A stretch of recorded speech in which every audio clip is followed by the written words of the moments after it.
రైతే రాజు రైతే రాజు అవ్వాలి అనే ఒక దృఢ సంకల్పంతో పనిచేస్తున్న కూటమి ప్రభుత్వం ఏదైతే రామచంద్రపురం నియోజకవర్గానికి సంబంధించిన రైతాంగం ముఖ్యంగా బొండాలు పండించే రైతులు ఇబ్బంది పడుతున్నారు, ఏదైతే ధాన్యం కొనుగోలుకు సంబంధించిన ఇబ్బంది ఎదుర్కొంటున్నారని చెప్పి మా దృష్టికి అయితే గౌరవ మంత్రివర్యులు వాసిరెడ్డి సుభాష్ గారు కానీ ఏఎంసీ చైర్మన్గా ఉన్నటువంటి నా దృష్టికి కానీ అదేవిధంగా నియోజకవర్గంలో ఉన్నటువంటి సీనియర్ నాయకులు తెలుగుదేశం పార్టీ సీనియర్ నాయకులు వాసిరెడ్డి సత్యం గారి దృష్టికి కానీ తరచూ రైతులు తీసుకుని రావడం, అయితే ఈ విషయం మీద గౌరవ ముఖ్యమంత్రి వర్యులు నారా చంద్రబాబు గారిని నేను ప్రత్యేకంగా వెళ్ళి రిక్వెస్ట్ చేయడం, అదేవిధంగా గౌరవ మంత్రివర్యులు వాసిరెడ్డి సుభాష్ గారు అనుక్షణం కూడా ఫాలోఅప్ చేస్తూ ముఖ్యమంత్రి గారి కార్యాలయం కానీ లేదంటే జిల్లా కలెక్టర్ గారిని కానీ లేదంటే ఈ సివిల్ సప్లై సంబంధించిన కమిషనర్ గారిని కానీ తరచూ ఫాలోఅప్ చేస్తూ ఏదైతే రామచంద్రపురం నియోజకవర్గానికి సంబంధించిన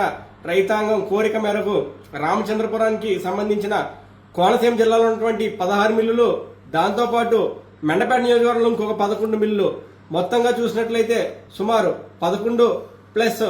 16 సుమారు 27 మిల్లులు ఈరోజు బాయిలర్ మిల్లు అన్నీ కూడా ట్యాగ్ చేయడం జరిగింది. ఎందుకంటే అయితే కూటమి ప్రభుత్వం అయితే మా నాయకులు మేము హామీ ఇచ్చాం, ఆ హామీ మేరకు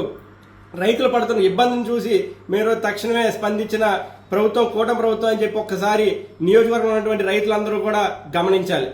అయితే ప్రతిపక్ష పార్టీలు మాట్లాడుతూ ఉంటాయి, ఏదైతే మన కూటమి పార్టీ మీద కానీ లేదంటే కూటమి నాయకుల మీద కానీ ఎంతసేపు కూడా బురద జల్లే విషయం అదే పనిగా పెట్టుకున్నారు. ఈరోజు మేము అడుగుతున్నాం, గతంలో 5 సంవత్సరాలు మీరు అధికారంలో ఉన్నారు, ఏ రోజైనా కానీ రైతులకు కావాల్సిన సాగునీరు అయితే మీరు ఎప్పుడైనా కానీ ఆ సాగునీరు ఎప్పుడైనా సరైన సమయంలో సరైన విధంగా మీరు అందించారని సందర్భంగా నేను అడుగుతున్నాను. అదేవిధంగా గతంలో బొండాలకు సంబంధించినవి అసలు పండించవద్దు, పండిస్తే మేము తీసుకోమని చెప్పి రైతులను బెదిరించిన మీ ప్రభుత్వం ఎక్కడ? ఈరోజు పండించిన ధాన్యాన్ని అవసరమైతే రైతులు ఇబ్బంది పడుతున్నారని చెప్పి పక్క నియోజకవర్గంలో కూడా ట్యాగ్ చేసి ఈరోజు వాళ్ళకి సహాయం చేస్తున్న కూటమి ప్రభుత్వం కానీ కూటమి నాయకులు కానీ ఇక్కడ ఉన్నటువంటి శాసనసభ్యులు కానీ ఎక్కడా, మీ ప్రభుత్వం ఎక్కడని చెప్పి ఈ సందర్భం మిమ్మల్ని నేను గట్టిగా ప్రశ్నిస్తున్నాను. ఈరోజు రైతులు కానీ ప్రజలు కానీ అందరూ కూడా